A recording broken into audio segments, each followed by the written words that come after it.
दोपहर 3 बजे के भोजपुरी समाचार में अपने के स्वागत बा। नमस्कार, हम अफरोज। सबसे पहले प्रमुख समाचार। लंबा आ छोट दूरी के सवारी साधन आज शिक्षण संस्था भादो अंतिम तक बंद करे के सरकार के निर्णय। हांगकांग आ ल्यासा के महावाणिज्य दूत नियुक्त। इलाम के संदूकपुर गांव पालिका में कोरोना वायरस से एक बीमार की मृत्यु। बिरगंज के नारायणी प्रयोगशाला में थप 41 जने में कोरोना पुष्टि। नेपाल राष्ट्र बैंक बुध के 3 अरब 13 करोड़ रुपया के ट्रेजरी बिल जारी कर रहा। आज बोल कबोल। कोरोना वायरस के कारण विश्वभर मृत्यु होने वाला की संख्या 8,50,000 से ज्यादा। संक्रमित की संख्या करीब 2 करोड़ 54 लाख। फ्रेंच क्लब लियोन जीतलक लगातार 5वां बेर महिला चैंपियनशिप फुटबॉल की उपाधि। वुल्फ्सबर्ग 3-1 से हारल।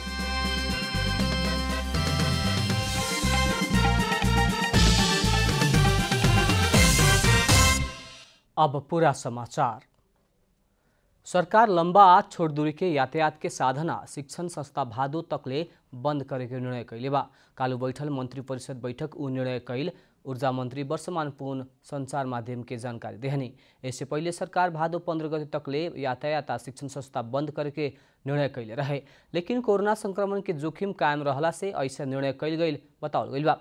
बीतल सावन 5 गते के मंत्री परिषद बैठक 120 दिन लंबा लॉकडाउन अंत कैला बार पर भी कुछ क्षेत्र अभी भी नहीं खे खुलल। पिछला दिन में तो राजधानी काठमांडू से देश के विभिन्न क्षेत्र में कोरोना के संक्रमण अत्याधिक बढ़ला बाद स्थानीय प्रशासन से निषेधाज्ञा लगावल कारण प्राय जैसन क्षेत्र ठप्प बाटे। वैसे ही मंत्री परिषद के बैठक हांगकांग के महावाणिज्य दूत में उदय रानमगरा ल्यासा खातिर महावाणिज्य दूत में नवराज ढकाल के नियुक्त करे के निर्णय कैले बा। इलाम के संदकपुर गांवपालिका में कोरोना वायरस के मिलल जुलल लक्षण दिखाई देहल एक बीमार के मृत्यु भइल बाटे। बीमार के श्वास प्रश्वास में समस्या आ बुखार लागला बाद इलाम सदरमुकाम स्थित इलाम एपोलो अस्पताल में कालू सवेरे भर्ना कैल गेल रहे। शरीर में ऑक्सीजन के मात्रा कम भइला से उनकरा के वेंटिलेटर के जरूरत पड़े वाला भइला से वीरता मोड़ ले जा रहल समय रास्ता में ही उनकर मृत्यु भइल। अस्पताल के प्रबंध संचालक प्रकाश चपागाई बताउनी अस्पताल में आयल शंकास्पद बीमार के मृत्यु भइला बाद इलाम अपोलो अस्पताल सेवा रोक ले बाटे। इलाज में शामिल डॉक्टर के भी आइसोलेशन में राखल चापागाई बतौनी। बिरगंज के नारायणी प्रयोगशाला में थप 41 जने में कोरोना वायरस के संक्रमण पुष्टि भइल बाटे। पर्सा जिला के बिरगंज स्थित नारायणी अस्पताल के प्रयोगशाला में काल्हु रात 4 से 36 जने के स्वाब के PCR परीक्षण कैला पर 38 जने में अस्पताल के आकस्मिक कक्ष में इलाज करा रहा 4 जने के जीन एक्सपर्ट प्रविधि से परीक्षण कैला पर 3 जने में कोरोना संक्रमण पुष्टि भइल। नारायणी अस्पताल के प्रवक्ता डॉक्टर अतुलेश कुमार चौरसिया जानकारी देहनी। संक्रमित मध्य पर्सा के 32, बारा के 4, सर्लाही के 1 जीन एक्सपर्ट प्रविधि से परीक्षण कैल ठेगाना ना खुलल 4 जने रहल बाटे। संक्रमण पुष्टि होखे वाला में 8 जने महिला 33 जने पुरुष रहल बा।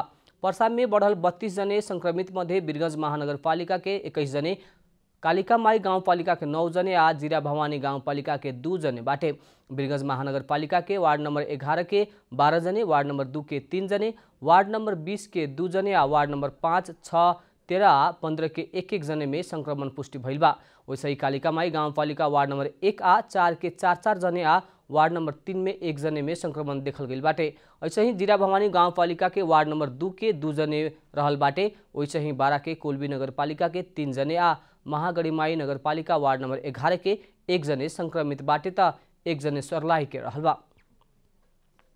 दांग में समुदाय स्तर में कोरोना वायरस संक्रमित मिलला बाद परीक्षण के दायरा बढ़ावल गई बाटे।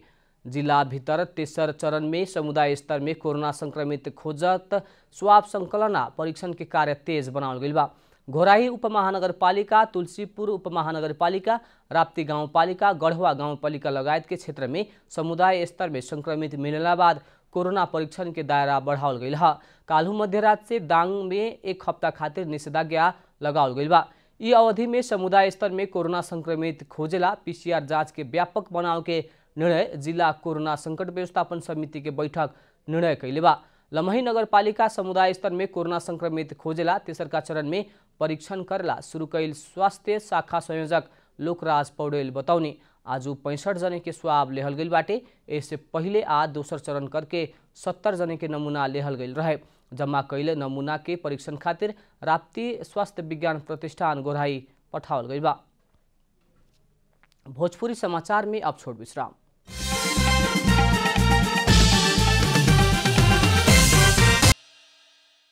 अब थप समाचार। कपिलवस्तु के बाणगंगा नगरपालिका विश्व के उत्कृष्ट 100 नगर भीतर सूचीकृत होके में सफल भइल बाटे। कई स्थानीय तह से संहिता में के मर्म आ भावना बमोजिम नागरिक के काम जल्दी ना भइल शिकायत आज समय बाणगंगा नगर सुशासन तथा सेवा प्रवाह में उत्कृष्ट नगर में छनौट भइल बा। देशभर के कई स्थानीय तह द्वारा संघीयता के मर्म आ भावना बमोजिम नागरिक के काम ना कैल शिकायत आज समय कपिलवस्तु के बाणगंगा नगरपालिका सुशासन तथा सेवा प्रवाह के हिसाब से नेपाल के ही उत्कृष्ट नगर के रूप में छनौट भइल बा। बाणगंगा नगरपालिका संघ से भी पुरस्कृत भइल बा। नगरपालिकाले प्रवाह गर्ने सेवाहरू अत्यन्तै चुस्त दुरुस्त र छिटो छरितो छन् र ग्राहकहरूको सन्तुष्टि र आम जनताहरूको पहुँचको हिसाबले ती सबै सेवाहरू प्रभावकारी भएका विभिन्न सूचकहरूले मापन गरिसकेपछि खरिद व्यवस्थापनहरूमा सबै अत्यन्तै व्यवस्थित र पारदर्शी कानुन सम्मत र नीतिगत हिसाबले चाहिँ अभ्यासमा उत्कृष्ट देखेको कारणले यो सेवा प्रवाह र सुशासन यो दुईटा पक्षमा उत्कृष्ट नगरपालिकाको रूपमा घोषणा भएको हो। नगरद्वारा आर्थिक वर्ष 2075-76 में बेरुजू ना भइल मध्ये नेपाल में ही दोसरका नगरपालिका होके भी गौरव कायम कैले बा। करीब 1 लाख जनसंख्या रहल बाणगंगा नगरपालिका के स्थानीय राजनीतिक दल, जनप्रतिनिधि आ कर्मचारी के बीच नगर भीतर के हर एक काम में हातीमालो होती आ रहल बा। हामी सार्वजनिक सेवा प्रवाह गर्दाखेरि जनतालाई शिरमा राखेर सेवा प्रवाह गर्ने गर्छौँ। स्थानीय सरकार जनताको सबैभन्दा नजिकको सरकार हो। अहिले पछिल्लो संघीयता पछिको 3 तहको सरकारमा प्रत्यक्ष रूपमा जनताको दैनिक सेवाहरूसँग सम्बन्धित सेवा स्थानीय सरकारले प्रवाह गर्ने गर्दछ। बाणगंगा नगरपालिका विगत के बरस में भी प्रदेश 5 के दोसर का उत्कृष्ट नगरपालिका हो चुकल बा, तो विश्व के उत्कृष्ट 100 नगर भीतर सूचीकृत होके में भी सफल भइल बा। कपिलवस्तु से विकास बंजारी के रिपोर्ट। बाँके के नेपालगंज उपमहानगरपालिका वार्ड नंबर 4 सल्यानी बाग के सूर्य गुरुङ टायर से गमला निर्माण शुरू कैले बारन। लॉकडाउन के समय सदुपयोग करत गुरुङ काम ना लागे वाला टायर से गमला निर्माण कैले बारन। बाँके के नेपालगंज उपमहानगरपालिका वार्ड नंबर 4 सल्यानी बाग के सूर्य गुरुङ शुरू में घर में ही ड्रैगन के पौधा रोपे में सड़क में फेकल टायर लिया के गमला निर्माण करके सामाजिक संजाल में पोस्ट कैलन। संजाल में जुड़ल संगतिया सबसे दिखला बाद गुरुङ के गमला के ऑर्डर आवे लागल। मांग बढ़ते गेला बाद उहाँ के लॉकडाउन के समय के उपयोग करत गमला निर्माण शुरू कैले बानी। लकडाउन भएपछि यो 2-3 महिनासम्म यो घरमा सुतिराख्दै सुत्दा झन् चाहिँ बिरामी हुने जस्तो खालको चाहिँ स्थिति भयो र मेरो चाहिँ अब खालि खेतीबारी पनि नभएको अनि खनजोत गर्नु पनि अब नमिल्ने, अब यो छतमा चाहिँ सानो छतमा चाहिँ अब के गर्ने भन्ने सोच गर्दै अनि यसो यो थोत्रो एउटा टायर थियो यहाँ माथि स्कुलले राखेको, अनि यो टायरबाट चाहिँ गमला बनाउन सकिन्छ भनेर चाहिँ गमला बनाउन शुरू गरेँ। अभी टायर के गमला के दाम 2000 तक बिक्री हो रहल बा। अभी तक 25 गमला बिक्री हो चुकल उनकर कहना बाटे। अहिलेसम्म मैले 20-25 वटा गमला बेचिसकेँ। अहिले पनि अर्डरहरू आउँदैछ। यो सबै अर्डरका हुन्। यो नत्र भने मलाई त एउटै 2-3-4 वटा गमला भएको थियो। अब यो सबै जति पनि छ सब अर्डरका हुन्। अब यो चाहिँ फेरि सिमेन्टको गमला हो। अपना से बनावल टायर के गमला के 1000 से डबल गमला के 15000 तक दाम पड़े के गुरुङ के दाबी बाटे। फेसबुकमा हालेको थिएँ, अनि फेसबुकमा हालेपछि त्यहाँदेखि त साथीहरूले अर्डर गर्नु थाले। मलाई नै बनाइदिनु पर्यो यस्तो गमला, यो कहाँ बन्छ, कसरी बनाउनु भयो भन्ने किसिमको जिज्ञासाहरू राखेर साथीहरूले विभिन्न किसिमको साथीहरूले चाहिँ कमेन्टहरू गर्न थाले। अनि कमेन्ट गर्न थालेपछि मैले सम्पर्क नम्बर पनि दिएपछि अनि त्यहाँबाट मलाई पनि बनाइदिनु पर्यो भन्ने किसिमको चारैतिरबाट अर्डरहरू आउन थाल्यो। अनि अर्डर आउन थालेपछि मैले पनि अब यो टायर यति धेरै टायर चाहिँ अब कहाँबाट खोज्ने त भनेर चाहिँ मैले पनि टायर चाहिँ दोकानतिर यो मोटरसाइकल दोकानहरूतिर अनि सम्पर्क गरेँ। सम्पर्क गर्दाखेरि अनि साथीहरूले टायरहरू पनि ल्याइदिए। इच्छा भइला पर पत्थर में भी सोना फर सकेला कहल जैसने सूर्य गुरुङ फेकल टायर, पंखा के स्टैंड, कोक के बोतल, कपड़ा आ सीमेंट के प्रयोग करके आकर्षक आ टिकाऊ गमला उत्पादन करते आ रहल बाड़न। बांके से रविंद्र सिंह ठकुरी के रिपोर्ट। अब आर्थिक समाचार।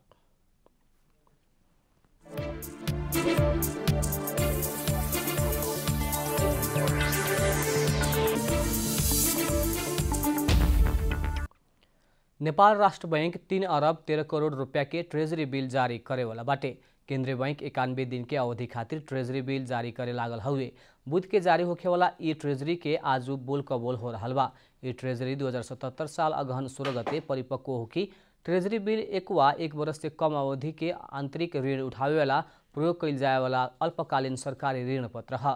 सरकार के आवश्यक पड़े वाला अल्पकालीन अवधि अर्थात ज्यादा से में 1 वर्ष स्रोत जुटावाला ई बिल बिक्री कइल जाला। सब वर्ग के बैंक तथा वित्तीय संस्था, संगठित संस्था तथा सर्वसाधारण नागरिक समेत ट्रेजरी बिल के बोल कबोल में शामिल हो सकत बा। बोल कबोल में सबसे ज्यादा भाव तोके वाला संस्था के पहिलका प्राथमिकता में रख के क्रमशः आह्वान रकम तक ट्रेजरी बिल के बाड़फाड़ होखेला।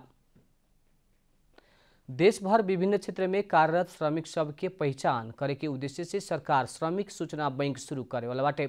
श्रमिक के सही तथ्यांक न भइला से श्रमिक लक्षित योजना बना के कठिनाई भइल कहत श्रम रोजगार तथा सामाजिक सुरक्षा मंत्रालय बैंक स्थापना कइल जनौले बा। श्रमिक सबके सीप मुताबिक के रोजगारी उपलब्ध करावेला आ रोजगारदाता सबके जोड़ेला श्रमिक सूचना बैंक महत्वपूर्ण भूमिका खेले के सरकारी कहनाम बा। वैसे ही कृषि लगायत अन्य क्षेत्र में श्रम बाजार के आवश्यकता मुताबिक श्रमिक पूर्ति करेला श्रमिक बैंक महत्वपूर्ण भूमिका खेले के सरकारी दावी बाटे। नेपाल में अभी तकले कृषि लगायत के अनौपचारिक क्षेत्र में काम करे वाला श्रमिक के संख्या पहचान होखे नहीं के सकल। बैंक सब किस्म के श्रमिक के तथ्यांक जमा करके सामाजिक सुरक्षा कोष में आबद्ध करे के सरकारी कहनाम बा। भोजपुरी समाचार में अब छोड़ विश्राम।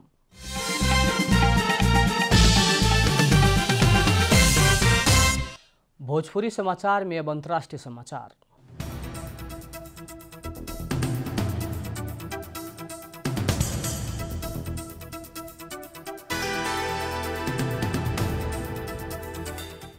विश्वभर कोरोना वायरस के संक्रमण से मृत्यु होखे वाला के संख्या 8,50,000 से ज्यादा हेलल बा।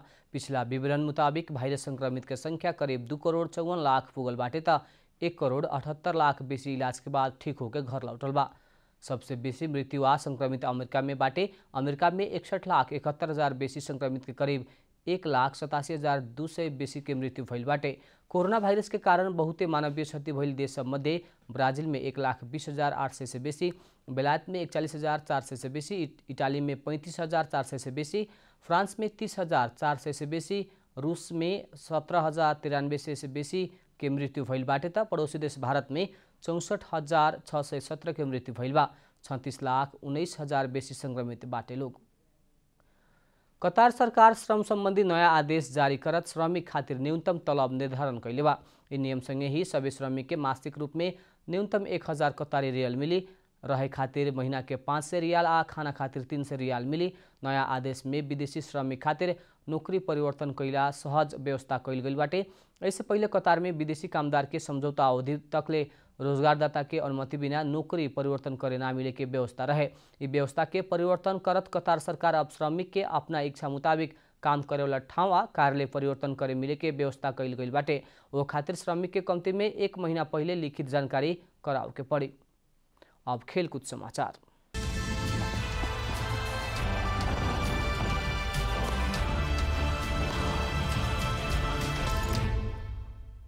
फ्रेंच क्लब लियोन लगातार 5वां सीजन महिला चैंपियनशिप फुटबॉल के उपाधि जीतले बाटे।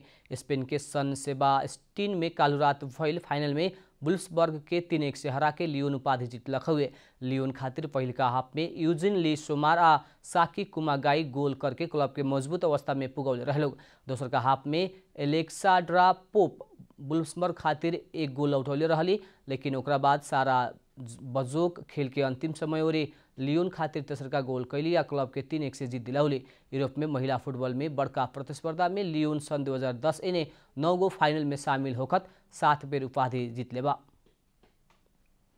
अंत में प्रमुख समाचार फिर एक बेर।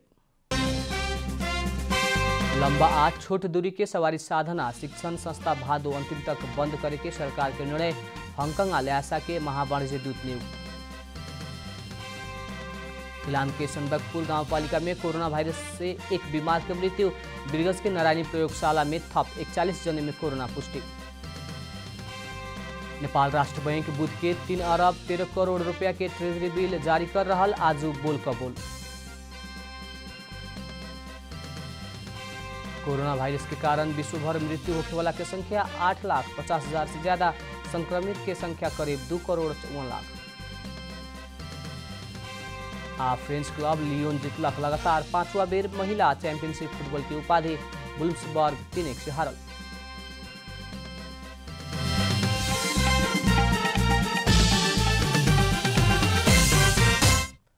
भोजपुरी समाचार अभी खातिर इतना ही। जनता द्वारा जनता खातिर प्रसारित जनता टेलीविजन के कार्यक्रम सब यूट्यूब, ट्विटर, फेसबुक हमने के वेबसाइट जनतासमाचार.com में भी पढ़ा देख सकत बानी। सूचना में अपने के सहभागिता, समय में समाचार हमने के प्रतिबद्धता। प्रणाम।